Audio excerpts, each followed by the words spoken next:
The crystal glasses clinked together as waiters moved swiftly between tables, their black vests pristine and their smiles practiced. Lisa wiped down the corner table for what felt like the 100th time that evening, making sure every water spot was gone. She'd been working at Riverside Manor for almost 2 years now, and she knew exactly how these fancy weddings went. Everything had to be perfect. Every napkin folded just right. Every plate positioned exactly 6 inches from the table's edge. Tonight's wedding was bigger than most. The bride had wanted white roses everywhere, and the event coordinator had delivered. They cascaded from tall vases on every table, hung in swags from the ceiling, and lined the entire aisle where the ceremony had taken place just hours before. The dinner reception was in full swing now, and Lisa's feet were already aching in her non-slip shoes. She glanced at the clock above the kitchen door. Still 3 more hours to go. The band was playing something jazzy as she carried a tray of empty champagne flutes back to the kitchen. Through the swinging doors, the noise hit her like a wall, dishes clattering, chefs shouting orders, the industrial dishwasher humming its constant rhythm. Her coworker Danny rushed past with a tray of salmon entrees balanced on his shoulder. "Table 12 is asking for more bread," he called out to her. Lisa nodded and grabbed a fresh basket of rolls. From the warming station, Table 12 was near the dance floor, which meant navigating through guests who'd already had a few too many glasses of wine. She weaved carefully, keeping her eyes on the basket. That's when she first noticed him. He was sitting at table 7 right next to the bride and groom's main table. Mid-30s maybe, wearing an expensive navy suit with a silver tie. His dark hair was slicked back and his watch caught the light every time he gestured, which was often. He was talking loudly, laughing at his own jokes, and Lisa could see the people around him offering polite smiles that didn't quite reach their eyes. She'd worked enough weddings to recognize the type. The guy who thought being related to the groom made him important. The one who'd snap his fingers at servers and complain that his steak wasn't cooked right, even though he'd eaten half of it. Lisa delivered the bread to table 12 and was heading back when she heard it. "Excuse me." "Excuse me," she turned. The man from table 7 was holding up his empty wine glass, shaking it slightly like she was supposed to come running. She took a breath and walked over with her professional smile firmly in place. "Can I help you, sir?" Finally. "I've been sitting here with an empty glass for 5 minutes. Do you people not pay attention?" Lisa had refilled his glass exactly 3 minutes ago. She'd checked the time because she was keeping track of her tables. "I apologize, sir. I'll get you a refill right away." She reached for his glass, but he pulled it back slightly. "You know, at my brother's first wedding, the service was actually good. This place is supposed to be high-end, but I'm not seeing it." "I'll have that wine for you in just a moment," Lisa said, keeping her voice even as she walked away. She heard him mutter something to his table mates about mediocre staff, followed by laughter. She bit the inside of her cheek and kept walking. The next hour passed in a blur of refilling drinks, clearing plates, and answering the same questions over and over.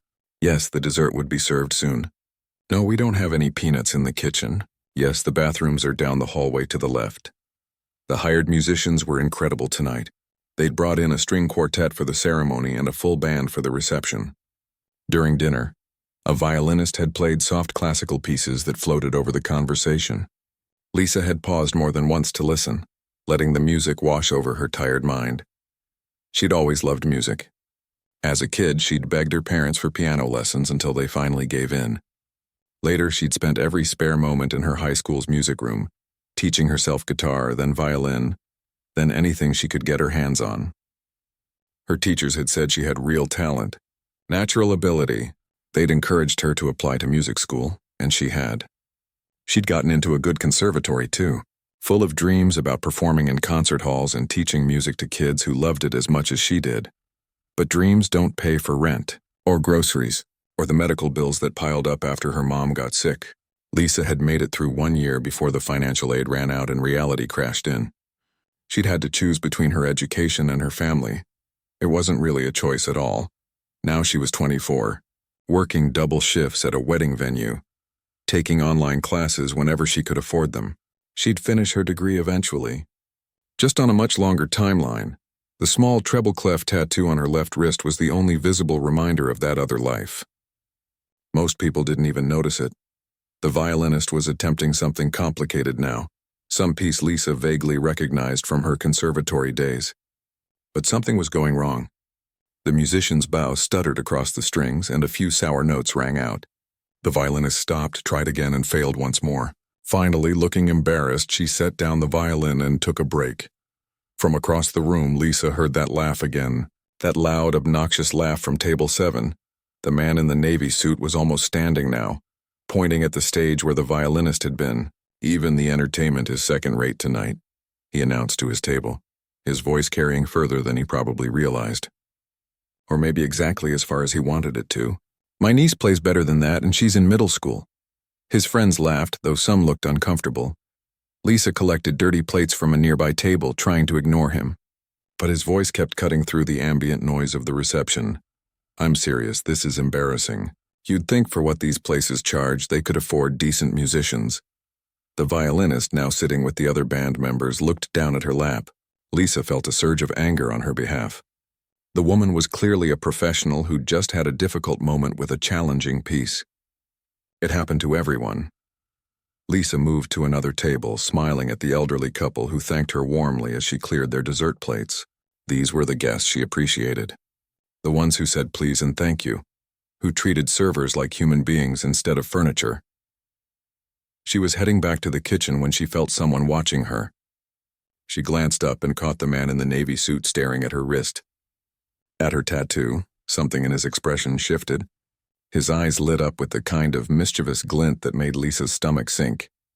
She quickly pushed through the kitchen doors, hoping he'd lose interest, but she had a feeling the night was about to get a lot more complicated. Lisa stayed in the kitchen longer than necessary, reorganizing napkins that didn't need reorganizing. Through the small window in the door, she could see the reception was getting louder. The dance floor was filling up, and the bar was doing steady business. It was that point in the evening where everyone was relaxed and happy, where the earlier formality had melted into genuine celebration. She couldn't hide in the kitchen forever. Her manager Robert would notice, and she needed this job. Taking a deep breath, she pushed back through the doors with a fresh pitcher of water. The man in the navy suit was waiting. Not physically waiting for her, but she could feel his attention as soon as she stepped out. He was leaning back in his chair now, one arm draped over the back, swirling wine in his glass. His friends were engaged in their own conversation, but his eyes followed her as she moved between tables. Lisa kept her head down and focused on her work. Refill water glasses. Check if anyone needs anything. Smile. Move on. Don't make eye contact with table 7. She was doing fine until she had to pass directly behind his chair to reach table 9. "Hey, music girl," she pretended not to hear him. "Excuse me, I'm talking to you." Lisa stopped and turned, her professional smile locked in place. "Yes, sir. How can I help you?" He gestured at her wrist with his wine glass. "That's a treble clef, right? You into music or something?" Several people at his table had stopped their conversations now, watching the exchange. Lisa felt heat creeping up her neck. "I studied music, yes, sir. Can I get you anything?" "Studied?" His eyebrows went up. "Past tense? What happened? Couldn't hack it?" One of the women at the table, an older lady with kind eyes, touched his arm. "Tom, don't be rude. So his name was Tom, of course it was." Lisa filed that away and kept her expression neutral. "I'm not being rude, Aunt Claire. I'm just curious." He turned back to Lisa, and something about his smile made her want to walk away. "So what happened? You one of those people who thought they'd be a famous musician but ended up waiting tables instead?" The water pitcher suddenly felt very heavy in her hands. "I'm working while I finish my degree, sir. Is there anything I can get for you?" "What instrument?" He pressed, ignoring her question completely. "I play several instruments." "Several?" He laughed and looked around at his table mates like they were all in on some joke. "Wow, a multi-talented waitress. What are the odds?" Lisa felt her jaw tighten. She'd dealt with difficult customers before. Usually she could let it roll off her back. But something about this guy, about his tone, about the way he seemed to be performing for his friends, got under her skin. "If you'll excuse me, sir. I have other tables to attend to." She started to walk away, but his voice followed her. "I bet you can't even read music." Lisa stopped. Every instinct told her to keep walking, to ignore him, to do her job and get through the night. But her feet wouldn't move. "I can read music just fine," she said quietly, still facing away from him. Prove it. Now she turned around. Excuse me? Tom was sitting up straighter now, and she could see the gleam in his eyes. He was enjoying this. The attention. The discomfort he was causing. The little audience he'd gathered. A few people from neighboring tables were glancing over now. The violin, he said, pointing toward the stage where the instrument still sat on its stand. The player gave up earlier because she couldn't handle that complicated piece. If you're so musical, why don't you play something for us? I'm working, sir. Oh, come on. He looked around at the growing number of people paying attention. Everyone wants to hear the Talented Waitress play. Don't you guys? Most people looked uncomfortable. A few of his friends chuckled nervously. But Tom was on a roll now, powered by expensive wine and his own sense of importance. Tell you what, he continued, reaching for his wallet. Let's make it interesting. If you can actually play something good, really good, I'll tip you $500. The number hung in the air. $500. That was more than Lisa made in a week. But, Tom raised a finger, his smile widening. When you can't do it, when you embarrass yourself up there, you have to admit something. You have to admit that you're just a waitress pretending to be an artist. That all that I studied music talk is just you trying to feel special about yourself. The table had gone completely quiet now. Several people looked horrified. The woman he'd called Aunt Claire was shaking her head, whispering something urgent that Tom ignored. Lisa felt like she'd been slapped. The water pitcher trembled slightly in her grip. That's incredibly rude, someone said from another table. I'm just having fun, Tom said, but his eyes never left Lisa. She doesn't have to do it if she doesn't want to. But if she's really as talented as that little tattoo suggests, what's she got to lose? Unless, he paused dramatically, she knows she can't actually play. Lisa's mind was racing. Every reasonable thought told her to walk away. To get Robert to let her manager handle this, to not engage with this man's cruel game. She'd encountered bullies before. The best response was always to deny them what they wanted, but $500. That was textbooks for next semester. That was catching up on bills. That was not having to skip meals to make rent. No, it wasn't about the money. That was just what Tom had dangled to make the trap more tempting. She could feel people watching her. The bride and groom at the main table had noticed the commotion. The other servers had stopped moving. Even the bartender had paused mid-pour to see what was happening. Leave her alone, Tom, Aunt Claire said more forcefully. You're making a scene at your brother's wedding. I'm not doing anything, Tom protested, spreading his hands innocently. I'm offering her money to show off her skills. If anything, I'm being generous. She should be thanking me for the opportunity. That word. Opportunity, like he was doing her a favor. Like humiliating her in front of 200 people was some kind of gift. Lisa set down the water pitcher on the nearest table. Her hands were shaking now, but not from nervousness. It was anger, pure and hot, flooding through her veins. You'll really pay $500 if I play well? She heard herself ask. Tom's smile grew. If you play really well?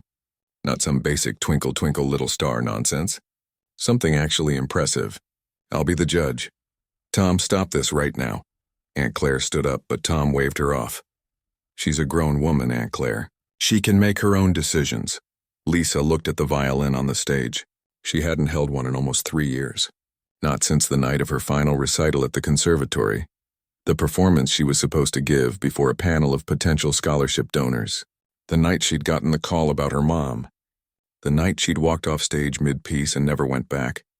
Her hands had shaken that night too. But for different reasons, okay, Lisa said softly. What's that? Tom cupped his ear mockingly. Speak up. I said okay. Lisa looked directly at him now. I'll play. The triumph on his face was immediate and ugly.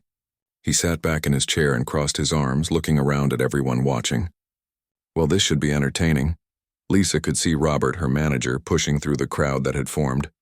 His face was panicked, and he was already shaking his head at her. She knew what he was thinking. Don't engage. Don't make a scene. Just smile and walk away. But Lisa was already walking toward the stage. The room had gone quiet enough that she could hear her own footsteps. Someone dimmed the dance floor lights. The DJ had stopped the music. As Lisa climbed the 3 steps to the small stage, she caught sight of the bride.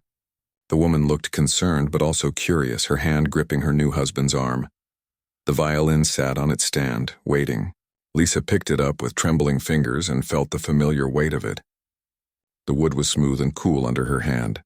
From his seat, Tom called out one more time. Remember, it has to be good. Really good. Otherwise, you admit what you really are. Lisa closed her eyes and tried to remember why she'd ever loved music in the first place. The violin felt both foreign and familiar in Lisa's hands. Like meeting an old friend you hadn't spoken to in years. You remembered everything about them, but something had changed. Maybe them, maybe you. She could hear whispers from the crowd. Someone coughed. A chair scraped against the floor. Through it all, she could feel Tom's eyes on her, waiting for her to fail. Lisa's fingers found their positions on the neck of the violin automatically. Muscle memory, her old teacher used to call it. Your body remembers even when your mind tries to forget. But her hands were shaking. She lowered the violin and took a breath. The room swam a little, and suddenly she wasn't at a wedding reception anymore. She was back in the practice hall at the conservatory, 19 years old and terrified. You're overthinking it, Professor Chen had told her during one of their lessons. He was an older man with gentle eyes and hands that had played in symphony orchestras around the world. Music isn't something you do with your mind. It's something you feel. The technique is important, yes, but without feeling, it's just noise. Lisa had nodded like she understood, but she hadn't, not really. Not until the night everything fell apart. She'd been preparing for months for that final recital. It was supposed to be her big moment. Scholarship donors would be in the audience, important people who could change her future with a single nod of approval. She'd practiced until her fingers bled. Literally, small cuts on her fingertips from the strings covered with tape so she could keep going. The piece she'd chosen was ambitious. Too ambitious, some of her classmates had said. But Professor Chen had encouraged her. You can do this, he'd said. I've heard you play it perfectly 100 times. The night of the recital, Lisa had stood backstage in a black dress her mother had helped her pick out. Her mom had been so proud, had taken a million photos, had texted her friends about how her daughter was going to be a famous musician someday. Then Lisa's phone had buzzed. A call from her dad. He never called during performances. Never. Her mom had collapsed at home. Heart attack. The ambulance was on its way. Lisa had stood there, phone in hand, while the announcer called her name. She'd walked on stage in a daze, raised her violin, and started to play. But her mind was somewhere else. In an ambulance. In a hospital. Anywhere but on that stage. She'd made it through the first movement before her hands started shaking. The second movement was rough. By the third, she couldn't see the music through her tears. She'd stopped playing mid-note, set down the violin, and walked off stage. Professor Chen had found her in the hallway crying. He'd held her while she fell apart. He'd driven her to the hospital himself. Her mom had survived. She was okay now, mostly, but the scholarship opportunities were gone. The donors had already committed their money to other students. And when the medical bills started piling up, Lisa knew what she had to do. She'd withdrawn from the conservatory 2 weeks later. Professor Chen had tried to convince her to stay. Take a semester off, he'd said. Come back when things settle down. You have real talent, Lisa. Don't throw that away. But talent didn't pay for medication. Talent didn't keep the electricity on. Talent didn't put food on the table when your mom couldn't work anymore. I'll come back, Lisa had promised him. She'd believed it when she said it. That was 3 years ago. Now, standing on a stage at a wedding reception with 200 strangers watching her, Lisa realized something. She'd been avoiding music. Not because she didn't love it anymore, but because it hurt too much. Every note reminded her of what she'd lost. Every melody was a ghost of the future she was supposed to have. She'd told herself she was being practical, responsible, that she'd finish her degree online someday, maybe teach piano lessons on the side, maybe find a way back to music when life calmed down. But life never calmed down. There was always another bill, another shift, another reason to put her dreams on hold. And now here was Tom, this arrogant man who thought he could humiliate her for entertainment, who looked at her tattoo and saw someone pretending to be something they weren't. Maybe he was right. Maybe she had been pretending, or maybe she'd just been scared. Lisa raised the violin again and positioned it under her chin. The bow felt light in her other hand. She closed her eyes and thought about Professor Chen's words. Feel it, don't think it. What did she feel? Angry, definitely angry. At Tom, at the unfairness of life, at every circumstance that had forced her away from music, but also something else, something deeper. She felt the weight of every hour she'd spent practicing as a kid, every callus on her fingers, every time her mom had driven her to lessons even though money was tight, every moment Professor Chen had believed in her when she didn't believe in herself. She felt the love she had for music, buried under 3 years of survival mode, and she felt something Tom couldn't understand. She wasn't going to play for his $500. She wasn't going to play to prove anything to him or to anyone in this room. She was going to play for that 19-year-old girl who walked off stage crying. The one who never got to finish her performance. The one who thought she'd failed. This was for her. Lisa drew the bow across the strings, and the first note sang out clear and pure. No warm-up. No simple melody to ease into it. She went straight into Tchaikovsky's Violin Concerto in D major, one of the most difficult pieces in classical repertoire. The same piece the hired violinist had struggled with earlier, the same piece she'd been playing the night she walked off stage. Her fingers flew across the fingerboard, finding positions she hadn't used in years. The notes poured out faster, building on each other, creating a melody that filled every corner of the ballroom. Her bow arm moved with precision, sometimes soft and gentle, sometimes attacking the strings with fury. She played through the opening theme, the melody soaring and diving. The notes spoke of longing and loss and hope and heartbreak. Every emotion she'd bottled up for 3 years came pouring out through her fingers, and something magical happened. Her hands stopped shaking. The fear evaporated. The doubt disappeared. There was only the music and the moment and the feeling of finally letting herself be who she actually was. The technical passages that had made the professional musician stumble earlier flowed from Lisa's fingers effortlessly. Not because she was showing off, not because she was trying to impress anyone, but because she'd played this piece so many times that it was written into her DNA. She transitioned into the second movement and the mood shifted.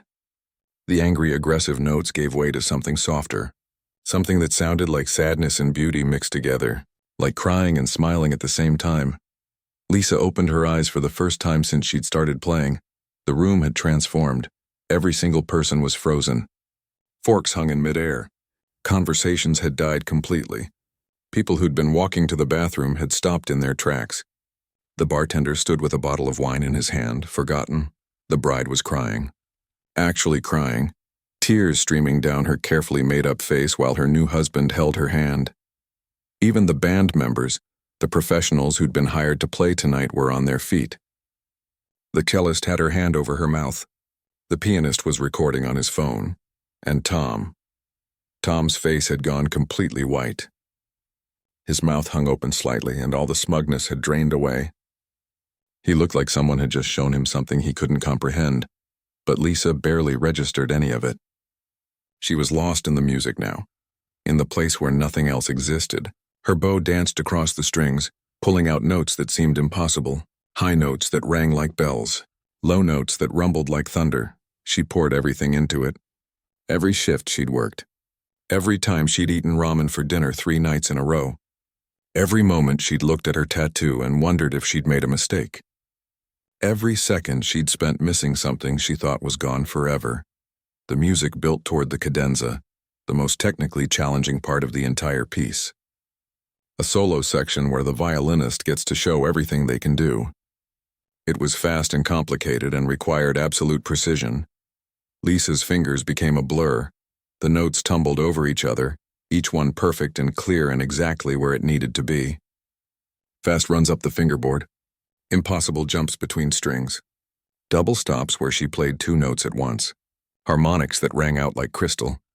She could feel sweat on her forehead now. Her arm was starting to ache. But she couldn't stop. Wouldn't stop. Not until she'd played every single note she'd left unplayed 3 years ago. The final phrase approached. She knew it by heart. A soaring line that climbed higher and higher before ending on a single perfect note. Lisa took a breath and played it. The final note hung in the air like a prayer. Lisa held the bow against the strings for 1 more second, letting the sound fade naturally until it disappeared into silence. Then she lowered the violin slowly and opened her eyes fully. The silence continued. Nobody moved. Nobody breathed. For a horrible moment, Lisa thought she'd made a mistake. Maybe she'd been so lost in the music that she hadn't realized how badly she'd played. Maybe the 3 years away had ruined her skills and she just couldn't hear it. Maybe Tom had been right about her all along. Then someone started clapping. It was the cellist from the band, standing near the stage. His applause echoed in the quiet room, loud and strong. Within seconds, the pianist joined him. Then the drummer. Then the other musicians, and then everyone else erupted. The sound was deafening. 200 people rose to their feet as one, applauding so hard their hands must have hurt. The ballroom thundered with noise. People were cheering, whistling, shouting. Some were still crying. Lisa stood frozen on the stage, the violin hanging from one hand, completely overwhelmed. She'd played in recitals before. She'd gotten applause, but nothing like this. This was something else entirely. The bride was walking toward the stage now, wiping tears from her face, not caring that her makeup was running. She climbed the steps and pulled Lisa into a tight hug. "That was the most beautiful thing I've ever heard," she said into Lisa's ear. "Thank you. Thank you so much." When she pulled back, the groom was there too, clapping and grinning. "You just made our wedding unforgettable," he said. More people were coming forward now. The elderly woman from Tom's table, Aunt Claire, was dabbing at her eyes with a napkin. One of the professional musicians wanted to shake Lisa's hand. A teenager in a purple dress was asking if Lisa gave lessons. Through it all, the applause continued. People who'd been sitting at the back of the room had moved forward to see her. Phone cameras were pointed in her direction. Someone was recording. Everyone wanted to be part of this moment. Lisa caught sight of Robert, her manager, standing near the kitchen door. He was clapping too, and when their eyes met, he just shook his head in amazement and gave her a thumbs up. But there was one person who wasn't clapping. Tom sat at table 7 like a statue. His face had gone from white to red now, a deep flush of embarrassment creeping up his neck. His friends around him were standing and applauding, but he remained seated, staring at the table in front of him. The bride seemed to notice him at the same time Lisa did. Her expression changed, the joy fading into something harder. She whispered something to her new husband, and they both looked at Tom with identical expressions of disappointment. As the applause finally started to die down, the bride took the microphone from the DJ's stand. She waited for complete silence, and when she had it, she spoke. "I want to say something," she began, her voice shaky but clear. "When we planned this wedding, we wanted it to be perfect. Beautiful flowers, good food, great music. But what just happened here?" She looked at Lisa and smiled. "That wasn't just great music. That was magic. That was real and raw and honest, and it reminded me why we're all here tonight. We're here to celebrate love. We're here to celebrate people showing up as their true selves." She paused, and Lisa saw her glance toward Tom. Earlier tonight, someone at this wedding tried to humiliate a hard-working member of the staff. Someone thought it would be funny to mock her, to challenge her, to try to make her feel small. The bride's voice got stronger, but what he didn't know was that he wasn't talking to just a waitress. He was talking to an artist, a real, incredibly talented artist who has clearly sacrificed a lot but never lost her gift. The room was dead silent now. Every eye had turned to Tom, who seemed to be trying to disappear into his chair. "Lisa," the bride said, looking back at her, "I don't know what your story is or why you're working here instead of playing in concert halls. But I hope you know now that you belong on a stage. Thank you for sharing your gift with us. You gave me the best wedding present I could have asked for." The applause started again, somehow even louder than before. Lisa felt tears running down her own face now. She tried to speak, to say thank you, but her throat was too tight. The bride hugged her again and then stepped aside as more people crowded around. Everyone wanted to talk to her, to congratulate her, to tell her how the music had made them feel. An older gentleman in an expensive suit approached through the crowd. He had silver hair and kind eyes behind wire-rimmed glasses. Something about the way he carried himself suggested importance.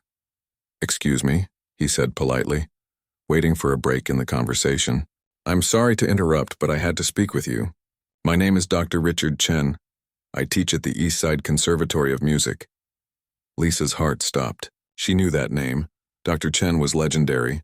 He'd trained musicians who'd gone on to play with major orchestras around the world. He'd won awards. He'd written books. That was extraordinary, he continued.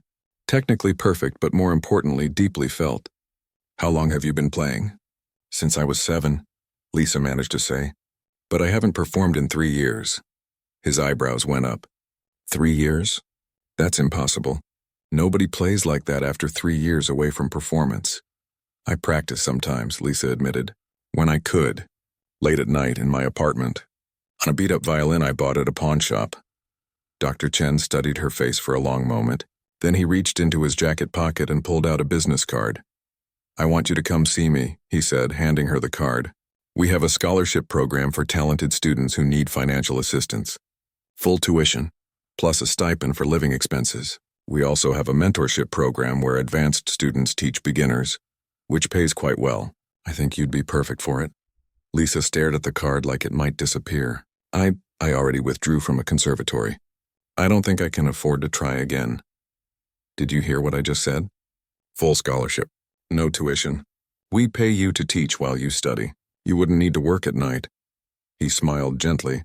I heard your story from the bride. I know about your mother.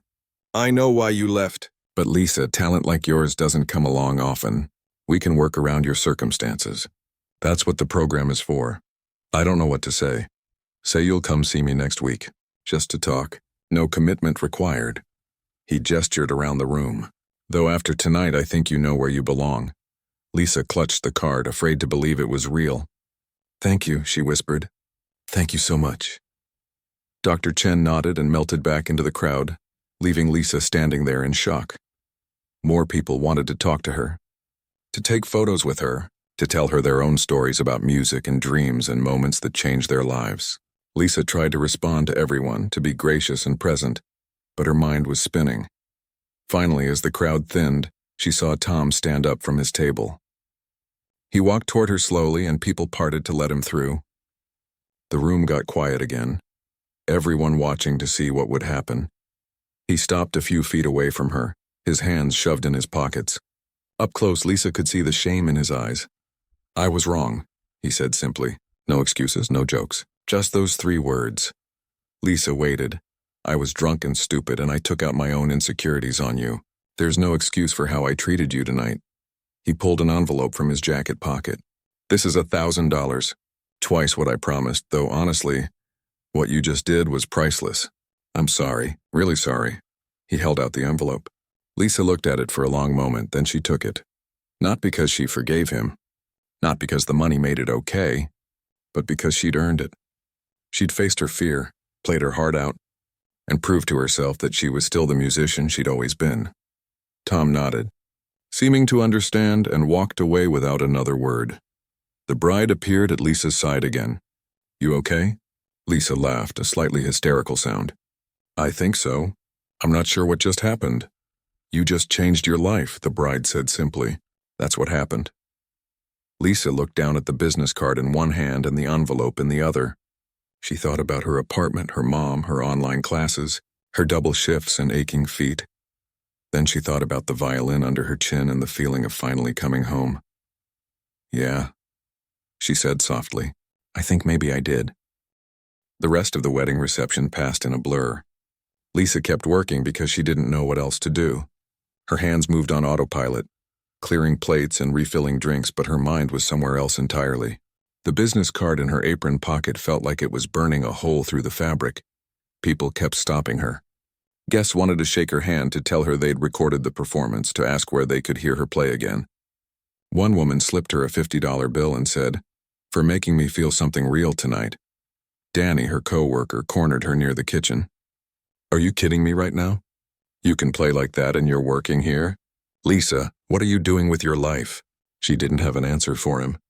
She'd asked herself the same question 1,000 times over the past 3 years. When the reception finally ended around midnight, Lisa helped with the cleanup like always. Stacking chairs, folding tablecloths, sweeping up the rose petals that had scattered across the floor. Her manager Robert pulled her aside as she was wiping down the last table. That was something else tonight, he said. I've worked here 12 years and I've never seen anything like that. I'm sorry if I caused a scene. I know I shouldn't have. Robert held up a hand. You don't need to apologize. That guy was completely out of line. I was coming over to throw him out when you walked on stage. He paused. But Lisa, you know you can't keep working here, right? Her stomach dropped. Are you firing me? What? No, I'm saying you're too talented to be clearing plates. You need to be doing something with that gift. He smiled. But if you need this job while you figure things out, it's yours. Just promise me you'll actually figure it out. Don't waste another 3 years, Lisa nodded, her throat tight. I promise. She drove home at 1 in the morning, exhausted and wired at the same time. Her small apartment was dark and quiet. She dropped her keys on the counter and pulled out Dr. Chen's business card, staring at it under the kitchen light. It was too good to be true. Things like this didn't happen to people like her. Full scholarships and teaching positions and fresh starts. Those were things from movies, not real life. But the card was real. The envelope with $1,000 inside was real. The ache in her arms from playing was real. Lisa sat down at her tiny kitchen table and cried. Not sad tears. Not happy tears. Something in between. The kind of tears that come when something inside you that's been locked up for too long finally breaks open. When she'd cried herself out, she pulled out her phone. It was late, but she called her mom anyway. Honey, is everything okay? It's 1 in the morning. Mom, something happened tonight, and she told her everything. The rude guest, the challenge, the performance, the professor, the scholarship offer. Her mom listened without interrupting, and when Lisa finished, there was a long silence. You played again, her mom finally said, her voice thick with emotion. You actually played again. I did. How did it feel? Lisa thought about it. Like coming home. Like remembering who I am. Oh, sweetheart. Her mom was crying now, too. I've been so worried about you. You've been working yourself to death, taking care of me, taking care of everyone but yourself. I've wanted to tell you to go back to music, but I didn't want you to think I was ungrateful for everything you've done. Mom, you're the most important thing. And you're my daughter. My talented, beautiful daughter who deserves to chase her dreams. I'm better now. The medical bills are almost paid off. You don't need to keep sacrificing for me, but no buts. You call that professor tomorrow. You take that scholarship. You do what you should have done 3 years ago. Her mom's voice got firmer. That's not a request, Lisa. That's your mother telling you what to do. Lisa laughed through her tears. Yes, ma'am. They talked for another hour, making plans, figuring out logistics. When Lisa finally hung up, the sun was starting to rise. She'd been awake for almost 24 hours, but she wasn't tired.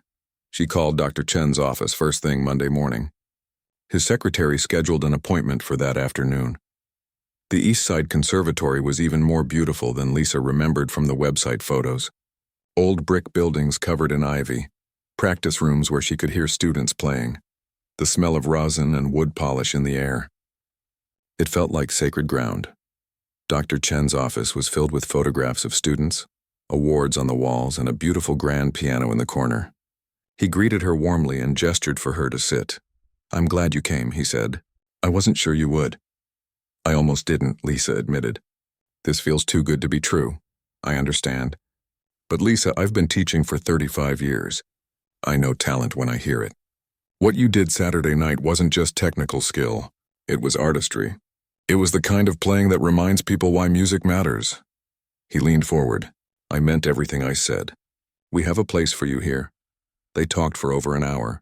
About the scholarship, about the teaching program, about her previous education and what credits might transfer.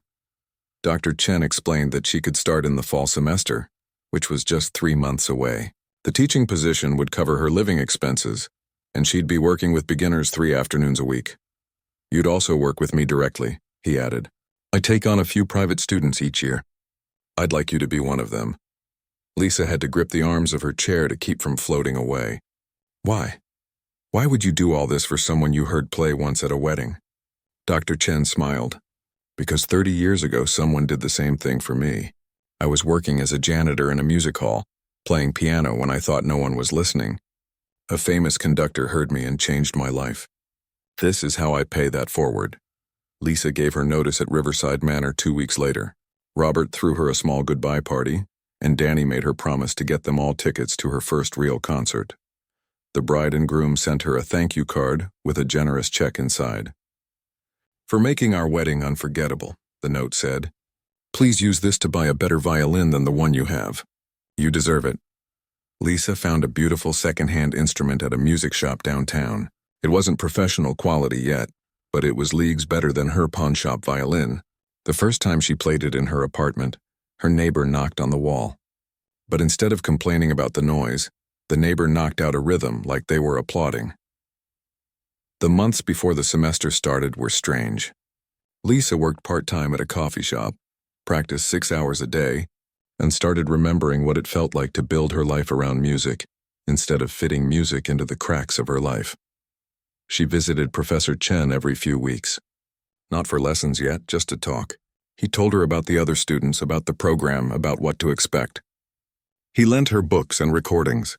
He treated her like she already belonged. And slowly, Lisa started to believe him. The first day of the fall semester, Lisa walked onto campus with a backpack full of new notebooks and her violin case in hand.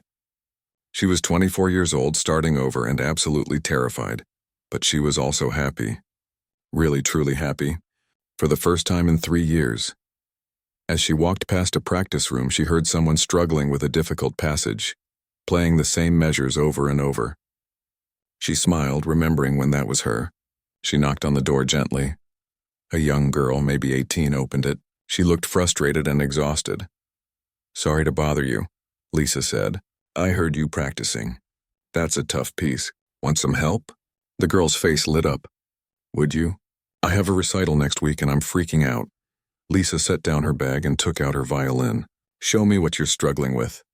For the next hour, she worked with the girl, breaking down the difficult sections, offering tips and encouragement, the same way Professor Chen had once done for her.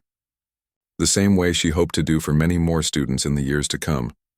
When the girl finally got the passage right, she let out a shout of joy. "Thank you so much. I'm Rachel, by the way. Are you a new teacher?" "Student, actually, Lisa. I just started today." "Well, you're amazing. If you ever want to practice together, let me know." Lisa promised she would, and they exchanged numbers. As she walked to her first class, Lisa thought about that night at the wedding. About Tom's cruel challenge, about the moment she'd decided to play, about the feeling of the violin under her chin. She'd thought Tom was trying to humiliate her. And maybe he was.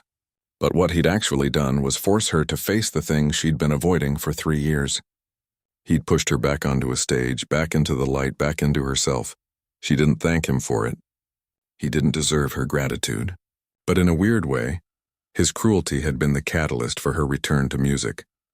Sometimes the worst moments lead to the best changes. Sometimes you have to break before you can rebuild. Sometimes a single night can alter the entire trajectory of your life. Lisa had spent 3 years believing she'd given up music. But the truth was, music had never given up on her. She just needed to remember how to play.